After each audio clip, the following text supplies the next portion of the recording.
Hello, this is Viste, and I'm the developer of Chronos Trials RPG, the roguelite mobile game that's recently came out in early access. And it's been a great start. We've had 100 sales, which is amazing, very, very happy, and from the looks of things, everyone seems to have a good time playing it, which is great. Not too many issues, bugs and crashes and stuff like that, so that's always great. But yeah, it's been a good launch, so I'm very happy about that. But today I'm here to talk to you about plans going forward, where the game's at, the reasons why I've chosen to do things in a certain way, because there's been a lot of repeated questions and I just want to clarify some things. So that's what this video is for. So the first thing is normal mode and hard mode. This is a very big topic of discussion in the community. I've seen a lot of questions talking about why hard mode the way it is, why it's so difficult, you know, whether it's possible, all this sort of thing. So essentially, if you've played Inflation RPG, you'll be very familiar with the system where you'll progress as far as you can in normal mode, you'll unlock hard mode, you can then play hard mode and unlock some extra items which make you stronger, but then you'll hit a wall. You'll go back to normal mode and with the new items push as far as possible, hit a wall, go to hard mode, push as far as possible and hit a wall. So the idea is you swap between the two modes to get loot from either side to help you progress in the other difficulty. Now, this doesn't work as well when the game is in early access and most of the game hasn't been built yet, because you can only go so far in normal mode before you can't get anything else, which then means you can only get so far in hard mode, and that is why people are now struggling to get past level 12,000 or so. That's kind of the upper limit from what I've seen. So a lot of people have been saying for me to lower the difficulty and make it so you can complete hard mode, buff the items, but I don't want to do that, because if I do that, and it goes back to how it was a couple of weeks ago where hard mode is fully completable, that means you've got all of the hard mode items, which means you can probably just carry on playing hard mode and just ignore normal mode entirely. When you go back to normal mode, you'll carry on and you'll just get items that are worse than what you currently have because of how far you've pushed in hard mode. So if I make hard mode easier, it will give you easier access to stronger loot, which will make the entire game easier, including normal mode. So that's why hard mode is the way it is, because you're not really meant to be able to finish hard mode until the game's entirely done. So that's why there's that kind of wall. It just means that I can then make extra items in normal mode that are strong, that are still strong in hard mode. Otherwise I'll have to make the items very, very strong in normal mode, and then that will completely break the balance of the game even more, and that would just be an absolute headache. So that's why hard mode has suddenly got a lot more difficult. That's why you're taking so much damage, and why some people are getting one shot. It's because I haven't built the health items yet to be able to get you through that part of hard mode. You're getting those items in normal mode later on when those areas are released. So the game isn't going to be 100% completable for a long time. I don't expect anyone to be able to completely finish hard mode, like even in a few months, because of how much I need to add to normal mode to be able to make that viable. So that's the main thing I wanted to talk about. Another thing that came up was the issues of backtracking, spawn locations, starting levels, and portals. So this is a big one because there's a lot of people saying that they don't want to have to run through the entire game to get all of the hours they need from the bosses to then farm later on. And some people have requested a system similar to Resolute Hero RPG, where you can get this weapon that lets you steal all of the hours a boss would give you and get it permanently, so you never have to fight that boss again. Now, introducing a system like that to the game would require me to recode every single boss in the game because of how it's built. And obviously that's going to take a lot of time, and that's time I'd rather spend on making new content for the game and pushing the story forward and getting all of these new items out, as opposed to just reworking some earlier enemies for the sake of a different hour system. The system I built in place was kind of a mix between Resolute and Inflation RPG, where in Inflation there's no bonus to starting hours. You either start on, I want to say 30 for normal mode and 10 for hard mode. And that's it, that's what you start with. So every single run you have to do a full run through, like you just don't have a choice. Whereas in Resolute Hero RPG, you obviously have that weapon that lets you get all of the hours, you know, just no issue.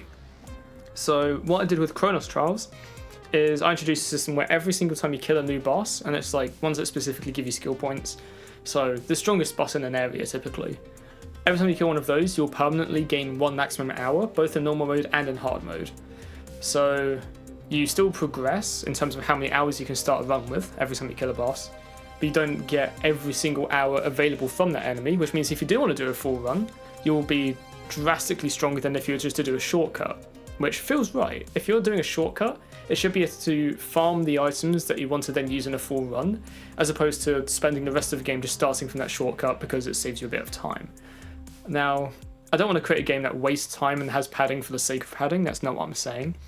But I think there should be some kind of incentive to do a full run if you're really trying to like break a new record and get to a further location. Whereas the checkpoints on the way, like the Snowtown and Dean's Market, they're more meant for being able to farm the enemies directly in front of their area to get those items.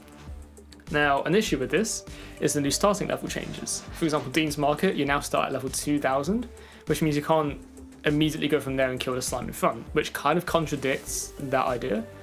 And I do understand that, and I'm looking into it.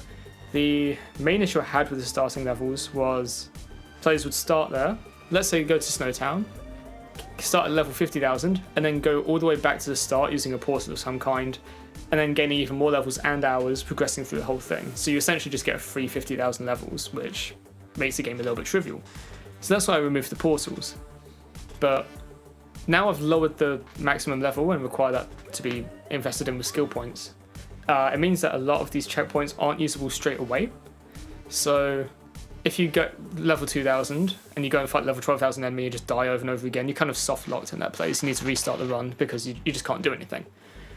I'm somewhat okay with this because you have two options. You can either choose to invest entirely in the skill tree to get that starting level up, which will be a massive time save, because then you get to level 12,000, you just do that enemy over and over again, it just saves you a lot of time. Or alternatively, you just progress further on and you get loot good enough to allow you to start at that level and still progress from that checkpoint. So it does mean that the checkpoints won't immediately be helpful to you necessarily, but they will still be helpful later on. Because especially when you consider how big this game is eventually going to be, you know, the world map kind of introduced now, we've got all of these new areas and you can see that it's going to be quite a long progression. Starting from the very start and going through all of that is going to take some time and shouldn't be done every run. So the checkpoints are more meant for that later on as well, just being able to start a little bit later with some extra levels and get to the world map quicker. So that's kind of the idea with the spawn points and stuff. It's not necessarily once you've reached that point you can now start from there immediately for the rest of the game. It's you've now unlocked this location you can start at, get strong enough to use it. That's kind of the idea with that. So yeah, that's why backtracking was introduced, because a lot of people were sort of asking, oh, I've accidentally gone to this place, but I want to go back and fight an enemy. So I've introduced backtracking for that reason in a lot of places, but that now means I have to be a little bit more careful with how I use starting levels and checkpoints and so forth. So that's another point I wanted to talk about. The third thing is spells and skill-based weapons. These have a lot of issues at the minute that I'm aware of. A bug, for example, that doesn't start with the spell that you want to select, and also just the power of them. Compared to other builds, they're not very good, and that's largely because I haven't built a lot of support for that build yet. There's maybe 4 or 5 accessories in the entire game that help you with spell-based weapons, which obviously isn't a lot, and compared to other things like mark builds and critical hit builds in particular, it's just not viable at the minute. So there will be a lot of new support for spell weapons coming up, and those will be sprinkled throughout the whole game, not just added in a new area. So I'm going to add some extra enemies to the starting areas, specifically to help make that build a little bit better. I also don't mind the idea of, as you progress, different builds are stronger at different points. So I think early game, critical hit builds are probably the best. I might be wrong on that, but there's quite a bit of support around like the lava cave area and a few things before that make critical hits pretty decent, whereas evasion builds are not worth using whatsoever. But as you get to a later stage in the game, you get a few items that are related to evasion, and suddenly that build becomes very strong. I quite like the idea of that because it sort of incentivizes you to not stick with the same build for the entire game. If you just stuck with damage reflect from the start all the way to the finish, it might get a little bit boring. But I like the idea of introducing sort of areas that kind of make certain builds stronger specifically and maybe forget about some others. and just having that interchange throughout. Because then that means that you can kind of really optimize your run by leaning into the different builds that are strongest based on your recent items.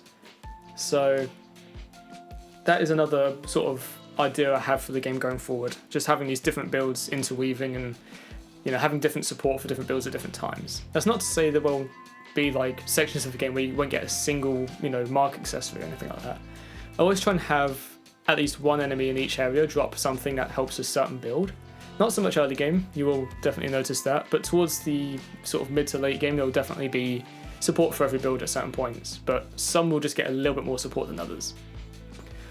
So that's another thing. So yeah, expect some buffs to the spell weapons in the future and that general build type. That will get a lot more support. Another thing I want to talk about going forward is the arena. This is something I mentioned in my Discord server, I think maybe a couple of days ago, maybe a week ago. This is something that's being introduced to the world map, so once you hit a level 100,000 you'll be able to access it.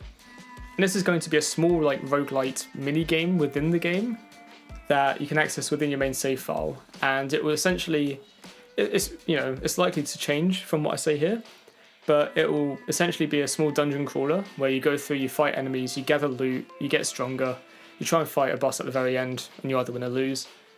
And it will be completely randomized and you'll have unlocks and things like that. But there will also be an incentive to actually play it. There will be rewards of some kind, so there'll be like outfits, potentially items, maybe some consumables, and who knows what else, there might be some secrets in there. So this area is going to be introduced sometime in the near future. I'm still building it. I can't promise it'll be very, very soon, because like I said, I'm still doing my end of year exams, so I've got sort of other things to prioritize at the minute. But this will be introduced probably around May, sometime in May. And this will be something you can farm whilst you're waiting for a new content update, because at the minute there's not really an awful lot for you to do. So this arena, once it's added, will kind of be something you can just play over and over again with different results to try and just get absolutely everything and try different builds as well. So expect the arena to come out soon. Also, I'm going to be adding special areas with unique enemies that have attributes of some kind. Now, throughout the entire game, enemies have all just been exactly the same. It's just been a different image with a different amount of health and a different amount of attack, and that's pretty much it. However, going forward, there will be small areas dotted around the world map where enemies have different builds themselves. You'll have enemies that have evasion, you've got enemies that can critically hit you, you've got enemies that stop you from healing entirely, you'll have enemies that can maybe mark you, and all of these sorts of things. Now obviously it's going to be an interesting one to balance, so I'm going to take my time with it. But these specific areas will have enemies having the builds that they drop items for. So if you go into an area where they have no healing, there'll probably be healing items in there, kind of a swap. Whereas if you go to a critical hit enemy place, you'll get critical hit items. And I think this will be a cool way to make areas have a little bit more personality and more of a difference, and also allow certain builds to thrive. If you go against something that's got a very high evasion, then damage reflect will be a lot better for you because you're guaranteed to hit them every time. If you go against something that's got anti-heal, then going a very high HP amount will help you a lot because you don't have any way to recover your health, so you want to make sure you can tank enough. So yeah, I plan to introduce these areas where enemies have unique effects and abilities to just kind of add a little bit more to the game. These won't be very, very strong. Maybe in a few cases they might be. But these will just be sort of subtle things to just make enemies a little bit more interesting. Kind of similar to the towers that are already in the game. We've got the first tower, the enfeebling tower. I won't talk about that too much for those who haven't got to it yet. But you'll know what the deal is with that place and the challenges that come with it. And there will be a few more towers dotted out throughout the game. So that's that. As for the next big content update, I will talk about it a little bit just to kind of give you an idea of what's coming. We have our first, I would say, quest, ? We have this new area, a new town that you'll be introduced to, and you'll be able to talk to the people there. And you'll be able to get a few quests that you can then go out and do and complete, and then come back and get some rewards for. Or you can choose not to do that and do other things instead. There are a few choices to be made there. It's probably one of my favourite areas in the game, just in terms of what you're capable of doing there and how much it impacts the story. So yeah, the next content will be where the story really starts to unfold, and you'll kind of have more of an impact on the world around you and what goes on within it. So yeah, I think that's pretty much everything I wanted to talk about, just to kind of address most of the issues. Yeah, I think in terms of general like content updates, it's going to be maybe once a month going forward. Although I will prioritize making the update complete, finished, and quality checked before I push it out. So if it takes a little bit longer, it's because I'm adding more to it and I'm making sure it's good. You know, I don't want to push things out arbitrarily if it's just to meet a quota. I want to make sure it's solid. But that is roughly the goal I'm aiming for. So yeah, thank you all for watching. Thank you all for playing as well. It's been brilliant to see so many people enjoying the game. It does mean a lot. And yeah, that's all. Thank you for watching. Have a good day.